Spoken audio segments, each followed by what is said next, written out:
Without using പശ and കത്രിക നമുക്ക് ഇന്നൊരു അടിപൊളി ക്രാഫ്റ്റ് ചെയ്തെടുക്കാവേ.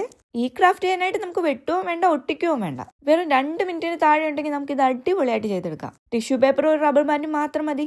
ഇതുപോലത്തെ ടോട്ടൽ ഒരു 9 ടിഷ്യൂ പേപ്പേഴ്സ് വേണേ. ടിഷ്യൂ പേപ്പേഴ്സ് ഓരോന്നും ഇതുപോലെ നോക്കി മടക്കിയെടുക്കണം. വലിയ കോംപ്ലിക്കേറ്റഡ് ആയിട്ടുള്ള മടക്കലൊന്നും അല്ല, സിമ്പിളാണ്. നമുക്ക് നോക്കി മടക്കിയെടുക്കാവുന്നതേ ഉള്ളൂ.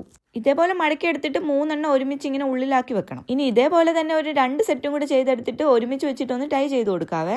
നമുക്ക് ടൈ ചെയ്യാനായിട്ട് റബ്ബർ ബാൻഡ് യൂസ് ചെയ്യാം, അല്ലെങ്കിൽ നൂല് യൂസ് ചെയ്തിട്ടാണേലും മതി. ഇനി ഇതുപോലെ ഓരോ ടിഷ്യൂ പേപ്പറും മുകളിലോട്ട് ഉയർത്തി കൊടുക്കണം. അങ്ങനെ കംപ്ലീറ്റ് ചെയ്തെടുക്കുമ്പോഴേക്കും നമ്മുടെ ലോട്ടസിന്റെ ഒക്കെ ഏകദേശം ഷേപ്പായി കിട്ടുവേ. കഴിഞ്ഞു, ഇത്ര പണിയുള്ളൂ. ഇനി അതിൻ്റെ ഉള്ളിലേക്ക് ഒരു കുഞ്ഞ് LED ലൈറ്റും കൂടെ വെച്ച് കൊടുത്തു കഴിഞ്ഞാൽ നമ്മുടെ ലോട്ടസ് ലാമ്പ് റെഡി.